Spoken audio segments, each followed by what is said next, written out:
ইরানের পারমাণবিক স্থাপনাগুলোতে হামলার প্রস্তুতি নিচ্ছে ইসরায়েল, এমন আশঙ্কার কথা উঠে এসেছে যুক্তরাষ্ট্রের গোয়েন্দা সংস্থাগুলোর নতুন তথ্যে।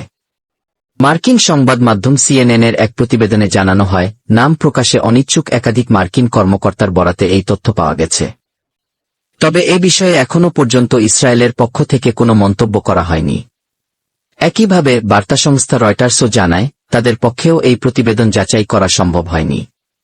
মার্কিন জাতীয় নিরাপত্তা পরিষদ এনএসসি, ইসরায়েলি দূতাবাস এবং দেশটির প্রধানমন্ত্রীর দপ্তর থেকেও কোনো প্রতিক্রিয়া পাওয়া যায়নি। সিএনএনের প্রতিবেদনে বলা হয়েছে, সাম্প্রতিক মাসগুলোতে ইরানের পারমাণবিক স্থাপনাগুলোর উপর ইসরায়েলের হামলার সম্ভাবনা উল্লেখযোগ্যভাবে বেড়েছে। গোয়েন্দা সূত্রের বরাতে জানানো হয়, যদি যুক্তরাষ্ট্র ও ইরানের মধ্যে এমন কোনো সমঝোতা হয়, যেখানে ইরান তার ইউরেনিয়াম মজুদ পুরোপুরি প্রত্যাহার না করে, তবে ইসরায়েলের হামলার আশঙ্কা আরও বাড়বে। তবে ইসরায়েল এই হামলার সিদ্ধান্ত চূড়ান্ত করেছে কিনা, তা এখনও স্পষ্ট নয়। মার্কিন প্রশাসনের মধ্যেও এ নিয়ে মতবিরোধ রয়েছে।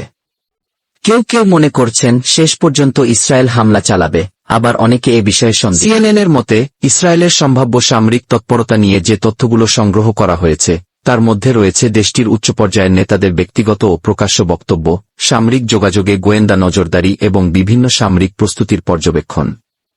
বিশেষ করে বিমান হামলার জন্য গোলাবারুদ সরানো এবং একটি সাম্প্রতিক বিমান মহড়া, সব মিলিয়ে বড় ধরনের